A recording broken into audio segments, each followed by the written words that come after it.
Bonjour à tous, c'est Claire, bienvenue dans cette vidéo qui est une vidéo de réponse à une question. Question qui a été posée par quelqu'un que j'aime beaucoup, qui est Steven, qui a une chaîne que je trouve très intéressante.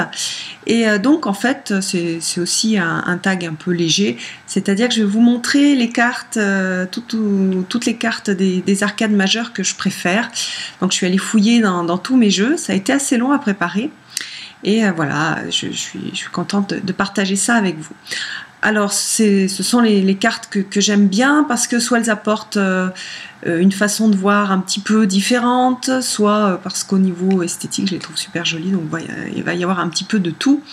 Et je commence par le fou. Et là, j'ai choisi une carte très originale qui est dans le tarot de Klimt, de Los Scarabeo. Où là on ne voit pas un fou, quelqu'un qui se jette avec comment dire, insouciance dans la vie. On a un personnage qui pleure et je trouve que c'est super intéressant parce que on voit qu'il pleure du côté du brillant et qu'il va du côté du sombre, et on a cette idée pour moi de l'incarnation et de la difficulté de l'incarnation. Parfois on dit l'enfer c'est l'incarnation. En fait l'enfer c'est la matière, et c'est donc les émotions, c'est la souffrance, et l'âme c'est la lumière, et il n'y a plus de notion de souffrance et puis de monde émotionnel. Donc là on a cette difficulté de l'âme de s'incarner, que vivent certaines personnes. Voilà, c'est difficile d'avoir un corps, d'être soumis aux lois de la nature. Et puis surtout d'avoir un corps émotionnel, parce que c'est lui qui nous fait ressentir les choses, les belles choses, mais aussi les choses difficiles. Donc là on a cette idée de l'âme qui a cette difficulté d'incarnation et qui est surprise de toutes ces contraintes de la matière. Voilà, mais cette âme elle a aussi à regarder les beautés de la matière. On a les deux faces, mais cette face là je la trouve très très intéressante. Surtout pour les gens qui sont assez mystiques, qui ont souvent cette difficulté de lien avec la matière, et voilà, donc je la trouve très très intéressante. Après, pour le magicien et la grande prêtresse, je les ai choisis tous les deux dans le même jeu, qui est le Vision Quest, parce que ce jeu-là, il propose quelque chose d'intéressant. En fait, on a le guérisseur et la guérisseuse, avec le guérisseur plus dans le yang et dans la matière, la guérisseuse plus dans le ciel, dans la lune, mais avec donc deux facettes de la guérison. Et bon, d'abord j'adore ce jeu, hein, le Vision Quest. C'est vraiment un jeu que j'aime beaucoup, avec lequel j'ai une très grande connexion. Voilà, bon, j'ai beaucoup de jeux, je peux pas tous les utiliser en même temps, mais ça fait partie des jeux que j'aime énormément. Et j'aime énormément la façon qu'il a de présenter les choses, donc une façon très chamanique des Amérindiens. Et là vraiment on a par exemple dans le guérisseur, voilà, on a les animaux totems, la pipe, et on a cette capacité à se relier, cette capacité de guérison et de guérir, plus donc en utilisant la matière. Et dans la guérisseuse, on retrouve en fait la fumée du guérisseur, mais là on est plus lié au monde, on va dire, plus mystérieux. Voilà, et on voit que ce monde mystérieux et que ce monde sort de son corps, et qu'en même temps elle est très liée à la lune, aux animaux totems aussi, mais d'une façon différente. Et même si je trouve assez difficile de l'expliciter avec des mots, on voit très bien en regardant ces deux cartes, ces deux façons de se connecter au monde, et donc à la guérison. Et je les trouve très très puissantes, ces deux images. Alors ensuite pour l'impératrice, je change complètement de type de jeu, et j'ai choisi cette impératrice là qui me plaît énormément. Alors Il y a d'autres impératrices que j'aime beaucoup qui sont plus avec une vision de Gaïa, du monde, de la protection. Là, on est vraiment sur la mère terrestre. Et j'aime énormément parce qu'on a cette mère qui n'est pas une mère parfaite, qui n'a pas l'air d'être une mère peut-être très maternelle. Et on a la petite fille à côté, et derrière, on a ce squelette, et on a les squelettes qui sont dans le miroir. Et je trouve que ça représente très bien aussi la transmission mère-fille et la transmission de génération en génération. Il y a vraiment quelque chose sur le travail du féminin, que ce soit de mère-fille, donc vraiment de sang, ou que ce soit de la transmission du féminin avec tous les cadavres qu'il peut y avoir derrière. Donc pour moi, cette carte, elle est assez féministe, et elle est assez... elle pousse vraiment à aller rechercher un peu tout ce qu'on a dans l'inconscient personnel ou dans l'inconscient collectif, et toutes les choses qui ont été transmises. Donc moi, en tant que femme, elle me parle beaucoup. Qu'est-ce que ma mère m'a transmis, qu'est-ce que la lignée des femmes m'a transmis, et qu'est-ce que j'en fais, et qu'est-ce que je fais de ces cadavres, et comment je fais pour guérir, etc. Donc je la trouve très effrayante, et en même temps très puissante dans ses images, enfin dans son imagerie. Donc ça, c'est le Bohemian Gothic Tarot. Voilà, donc il est avec, on a énormément de vampires, mais il y a un traitement de l'image qui est très psychologique, et qui est super intéressant d'ailleurs sur beaucoup de cartes. Donc ensuite, pour l'empereur, j'ai choisi un jeu que j'utilise peu, mais que j'adore. Il n'est pas du tout sur une base Rider-Waite, c'est plus une base Thoth. C'est le Rorik Tarot. Et là, donc, on a l'empereur, donc on reconnaît un acteur des années, on va dire des années 60. J'aime ce côté doux, ce côté royal, ce côté digne, et ce côté un peu protecteur de l'empereur. Je lui trouve quelque chose d'extrêmement... comment dire ? Il a quelque chose enfin, il fait sérieux, il fait poser, et un peu presque... comment dire ? Presque solennel. Un peu comme s'il sentait cette responsabilité de structure qu'il peut avoir, parce que dans l'empereur, on a la structure, et puis on a les lois humaines, on a comment faire en sorte que les hommes vivent ensemble, donc ces lois dans le sens noble du terme. Et justement, cette noblesse, on la retrouve avec l'hermine, on la retrouve avec la fleur de lys. Voilà, j'aime beaucoup. J'aime beaucoup ce jeu-là. En plus, il a plein de choses super sympas. Il y a des pages d'écriture. C'est ce que l'artiste a écrit sur l'empereur. Voilà, il y a un lien aussi avec les runes. J'aime bien le dos aussi. Je le trouve extrêmement humain, cet empereur, et pas du tout l'empereur Napoléon, mais plutôt un empereur humain. Et voilà, j'aime beaucoup l'humanité qui se dégage de cette carte. Donc ensuite, on a le Hiérophante. Alors là, j'ai choisi le Wild Unknown Tarot. Alors, j'aime bien la simplicité, en fait, de ce Hiérophante, où là, on voit un corbeau qui est l'animal qui fait le lien entre on va dire, le monde caché et le monde vivant, le monde que l'on voit. Il porte la clé, donc comme dans les hiérophantes classiques, où on a parfois, donc, on a Saint-Pierre avec les clés du paradis. Là, vraiment, il y a cette notion de clé à travers ce hiérophante, et à travers aussi cet éclair, comme un éclair d'illumination qui vient du haut et qui va vers le bas. Donc je trouve le côté clé, solution, information qui vient du haut est très intéressante. Il manque un petit peu le côté du bas vers le haut, hein, qu'on voit plus quand on a un humain. Mais j'aime beaucoup le côté frappant aussi de ce hiérophante qui pourrait presque faire tour, en fait, hein, qui pourrait presque rappeler la tour au niveau de cet éclair.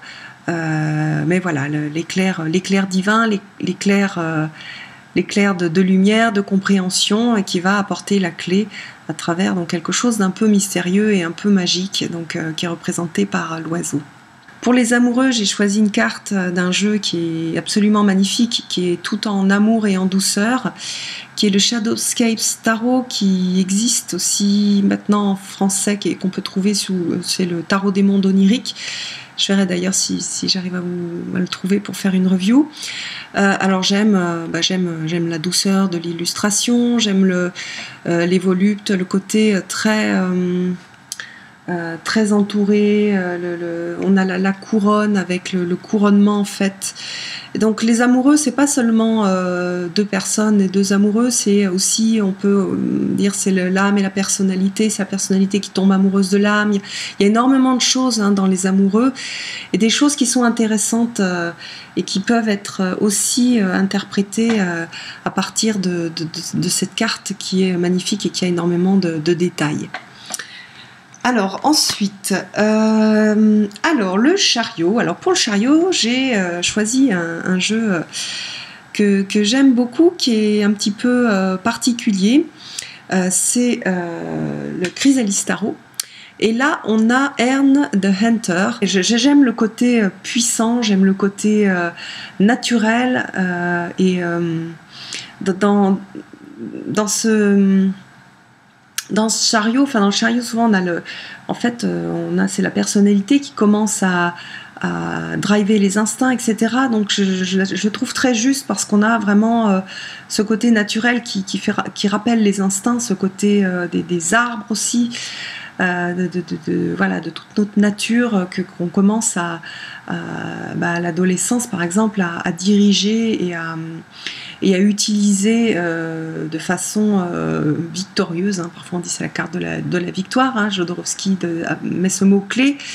Donc j'aime ce sentiment aussi de puissance avec l'épée, les cornes. Voilà, on a vraiment quelque chose d'assez puissant, mais quelque chose qui reste dans l'incarnation qui est assez matérialisée, on va dire. Donc voilà, c'est mon chariot que j'aime énormément. Ensuite, dans la justice, alors j'ai pris dans le Alice Tarot de Baba Studio cette carte-là que je trouve juste géniale, parce qu'elle dédramatise un petit peu la justice. Elle montre aussi la justice dans le sens il y a un certain nombre de choses qu'on peut trouver injustes, si on aime bien les petites souris. Là, il y a le chat qui va manger la souris, et qui sont de l'ordre de la nature et des lois de la nature, et qui sont pas de l'ordre de la justice humaine. Donc j'aime beaucoup ce contraste de loi de la nature et de la justice humaine, que l'on voit ici très bien représentée et de façon assez dédramatisée. Souvent la justice, c'est une carte qui peut faire un peu difficile, avec la balance, où on a des personnages assez sérieux. Là on a quelque chose de léger, donc ça fait passer un message très juste et de façon légère. Ensuite, l'ermite.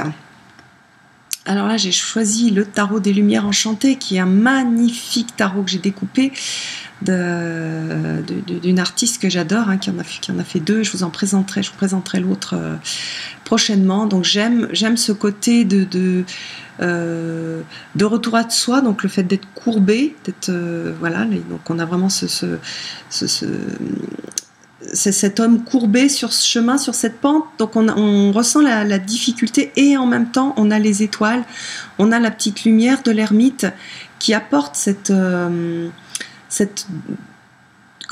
sorte de douceur, intérieur. Donc on a le repli sur soi-même, le travail que l'on va faire sur nous-mêmes et cette lumière intérieure. Et c'est aussi la petite lumière qui peut guider les gens qui sont juste à côté. On a ça aussi dans l'ermite. J'aime énormément la douceur de la carte et j'aime ce côté replié, ce côté protection avec ce grand manteau qui protège et le côté aussi de la route, enfin du chemin qui est flou et qui montre aussi la difficulté de cette carte. Cette carte magnifique. On a aussi le reflet qui est intéressant, le reflet de la lampe de l'ermite que l'on voit à terre. C'est aussi quelque chose d'intéressant de travailler en reflet. C'est aussi en psychologie, la projection, c'est le miroir. Il y a vraiment beaucoup de choses dans cette carte. Alors, ensuite, nous avons la roue de fortune. Alors là, j'ai choisi le Lumina Tarot avec lequel j'ai énormément travaillé. J'aime énormément cette carte parce qu'on a donc le monde, on a le soleil et on a la lune avec les phases de la lune au milieu.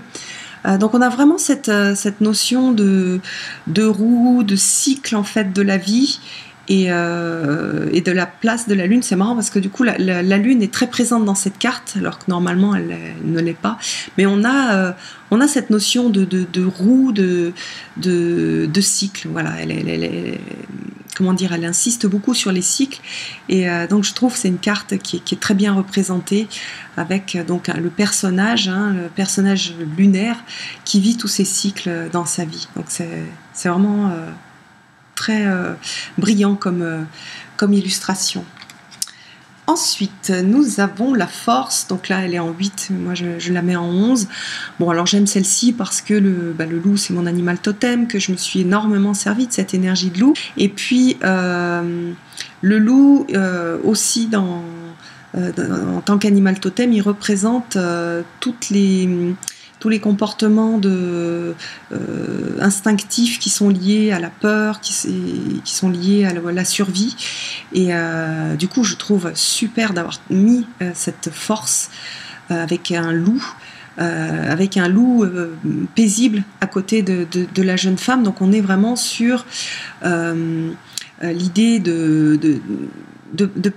d'utiliser ses forces à bon escient et de les utiliser pour se préserver et non pas de se laisser entraîner par cette cavale du loup et par ses peurs du loup et par ses forces instinctives. Donc s'en servir sans se laisser dominer par elle, c'est vraiment, je trouve, très bien représenté dans cette carte.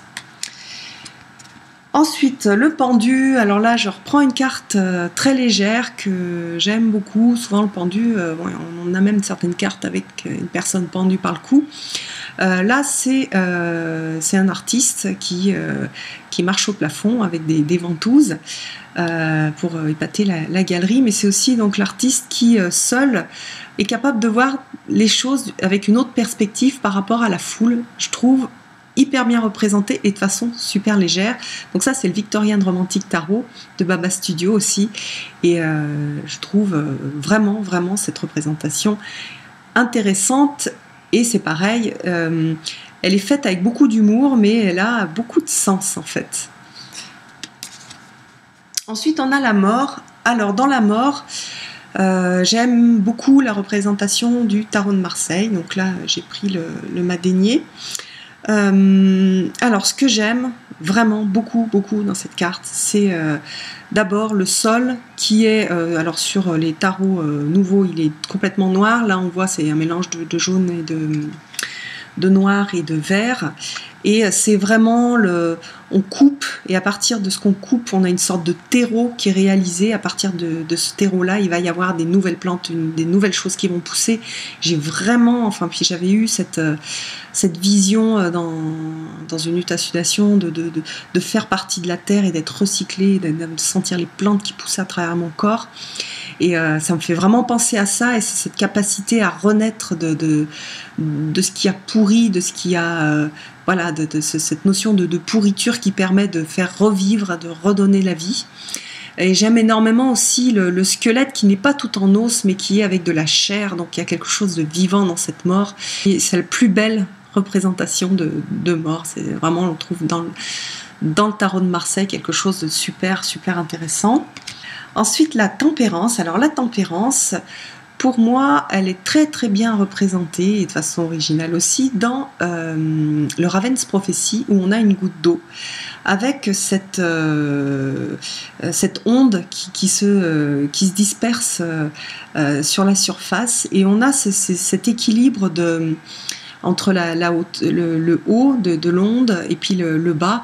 On a vraiment cet équilibre qui se reproduit et qui se disperse, et puis aussi donc la notion des choses qui vont être tempérées, c'est-à-dire on a quelque chose qui va troubler la surface de l'eau, mais au bout d'un certain temps, la surface de l'eau va redevenir naturellement calme. Donc on a ce processus naturel de retour au calme. Donc on a pour moi les deux choses, c'est-à-dire cet équilibre entre donc l'onde, le haut de l'onde et le bas de l'onde qu'on va retrouver dans les ondulations de l'eau, et après ce retour naturel à la surface lisse.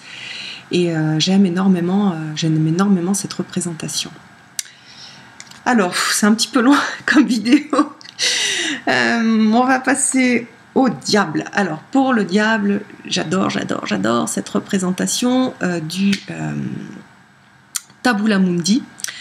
Voilà, je l'aime parce que elle est hyper humaine, elle est hyper incarnée. On voit l'ADN, vous voyez, on a l'ADN humain, on a le temps, on a toutes les caractéristiques du monde incarné. Et voilà, le diable pour moi, c'est vraiment l'incarnation, avec tous les excès de l'incarnation et toutes les beautés de l'incarnation.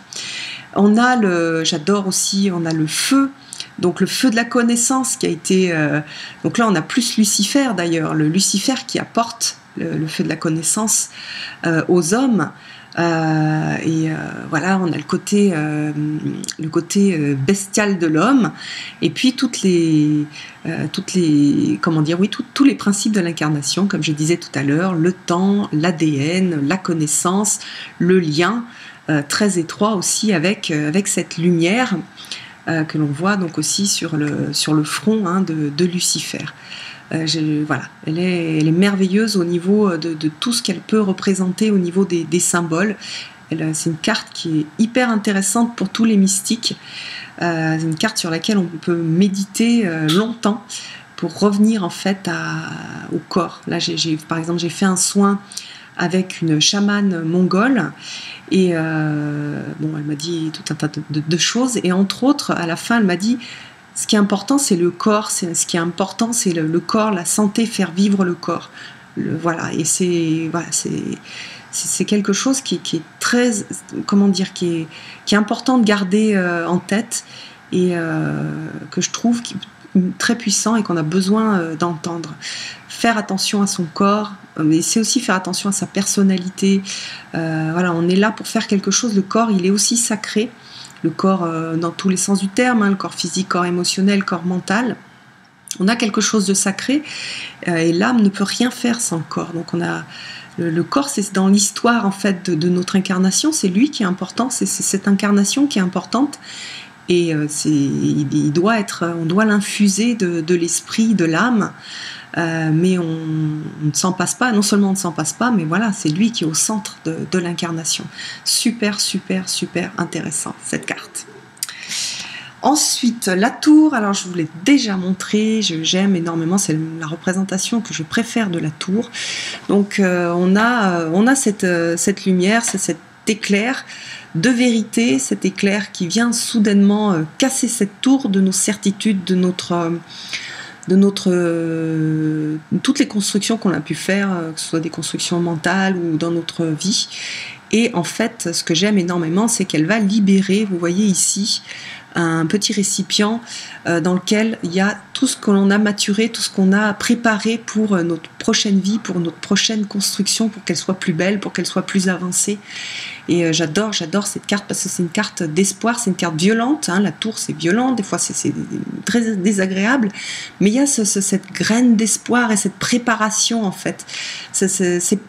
Comment dire, la tour, elle est violente, mais la préparation à la carte de la tour, elle est lente. Il y a quelque chose qui mature longtemps avant que cet éclair de vérité permette la libération de cet élixir. Et donc, voilà, j'adore cette représentation. Non, j'ai dit 10 000 fois j'adore, hein. Mais bon, c'est une carte, ce sont les cartes favorites, donc c'est difficile de dire que j'aime pas. Les étoiles. Alors, les étoiles, c'est un jeu que j'ai depuis moins longtemps, qui me plaît beaucoup. C'est donc le tarot de Bosch.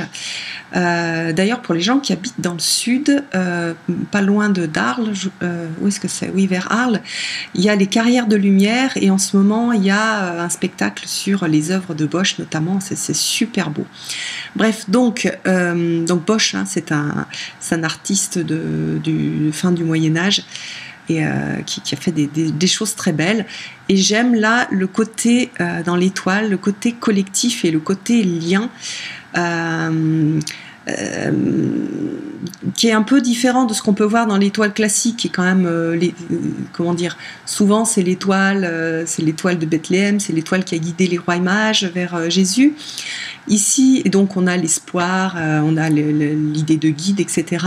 Là, on a l'idée du web, en fait, du web, c'est-à-dire le lien entre tous. Nous sommes tous des poussières d'étoiles, nous sommes tous liés par cette même énergie, par cette vie, par la grande âme, selon comment est-ce qu'on l'appelle.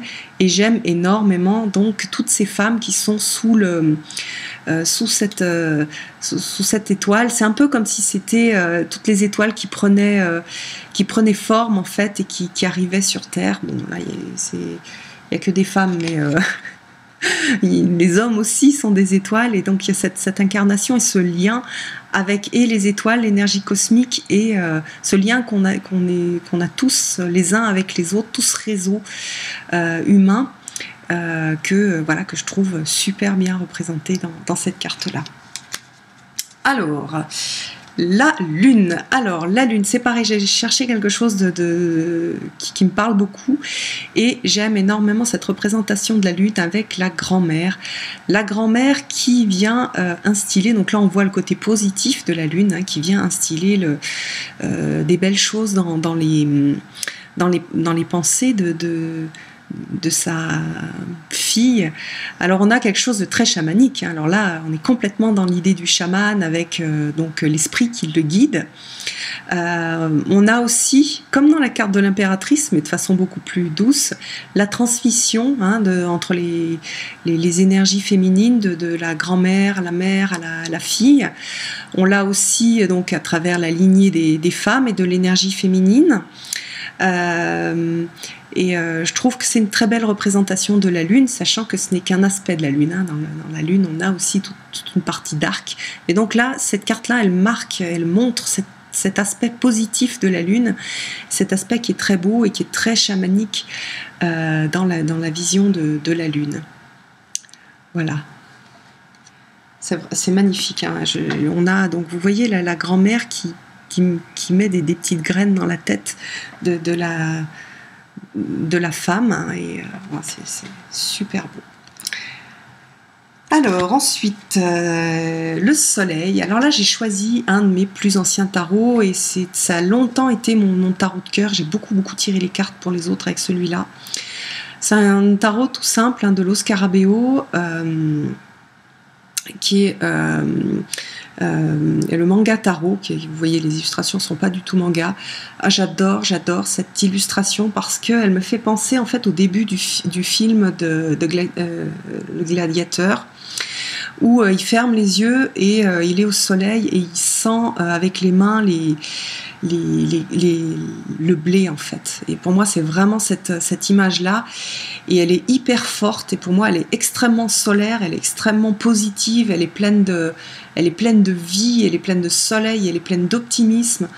Et c'est vrai, quand je me sens pas bien, que je me sens dans la nuit noire de l'âme, comme on dit parfois, je ferme les yeux et je sens cette chaleur du soleil sur les blés, je sens ce blé, je sens l'odeur des blés, l'odeur de la terre qui ressort quand il fait chaud et que les blés chauffent. Et c'est quelque chose, je trouve, qui permet de retrouver de la force. Et justement, là, on a un guerrier. Donc, il y a vraiment, je trouve cette carte extrêmement puissante. Alors, ensuite, le jugement, avant-dernière carte. Alors, ça, c'est dans le Hanaka Tarot. C'est la version de l'artiste, hein, mais il existe aussi en mass market. Alors, j'aime énormément parce que on a vraiment une sorte de caverne de Platon. C'est vraiment pour moi la caverne de Platon où les hommes enfermés dans leur caverne ne voient que les ombres de ce qui se passe dehors et ils pensent que c'est la réalité. Et là, lors du jugement, on a cette sortie vers la lumière, cette sortie vers la vérité avec l'ange. Et c'est une carte qui donne vachement comment dire, d'espoir, c'est une carte de vérité, c'est une carte de rédemption, c'est une carte de quitter le monde sombre pour aller vers la lumière. Il y a beaucoup de choses qui sont exprimées. En plus, on a vraiment l'ange qui est bienveillant. Voilà, sortir, c'est vraiment une carte de sortie des ténèbres et je trouve que l'imagerie est très parlante et super, donne beaucoup de pouvoir. Dernière carte, c'est la carte du monde. Alors, la carte du monde, elle est extraite du tarot des vampires de Robert Place, qui est en anglais. Et là, donc, on a Mina. Donc, c'est un tarot qui a été constitué à partir du Dracula de Bram Stoker. Et donc là, on a le personnage principal, Mina, qui a été dans les ténèbres des vampires et puis qui s'en sort. Donc là, on a donc les noms de son nom, en fait, les lettres de son nom. On a Mina. Et si on tourne en fait dans la lecture et qu'on part du haut, on a l'anima, donc l'âme. Et il faut savoir que la période pendant laquelle ce Dracula a été écrit, c'est une période extrêmement mystique. Donc on a aussi dans Dracula tout un travail qui peut être comparé au tarot, et je trouve que ça a été fait de façon très intelligente par Robert Place. Donc là, on a cette âme. On a aussi la représentation classique que donne Robert Place, c'est-à-dire prudence. La prudence, c'est la vertu qui va regrouper les trois autres vertus, avec donc l'idée aussi de la sagesse de Sophia. Donc là, la prudence, on la retrouve avec les attributs du miroir et du serpent. On a le cœur flambant, donc c'est aussi l'âme, la rédemption, retour à la lumière, et on voit que le personnage donc est dans une mandorle comme dans le tarot de Marseille, mais il a les pieds dans le noir, dans le sombre, et la tête dans la lumière. Donc on a vraiment cette remontée vers la lumière. Je trouve c'est une très belle carte, c'est une très belle interprétation du tarot de Marseille. Et voilà, je l'aime énormément. C'est un tarot que j'aime beaucoup, que j'utilise peu, mais que j'aime beaucoup. Voilà, alors ça fait une vidéo qui est très longue. J'ai pas l'habitude de faire des vidéos aussi longues. J'espère que vous avez passé un bon moment, et puis je vous donne rendez-vous pour une prochaine vidéo. Steven en a fait une autre sur les cartes de course. Ça peut être assez intéressant aussi à faire. Bon, c'est un peu du boulot, il y en a 16 à choisir aussi. Mais voilà, j'aime bien aussi faire ça. Ça me permet de me replonger dans mes tarots, d'aller retrouver les choses qui m'ont marqué dans ces tarots, qui m'ont plu, qui m'ont fait vibrer. Et c'est très agréable à faire. Et puis agréable à partager aussi. Je vous embrasse tous et je vous donne rendez-vous pour une prochaine vidéo.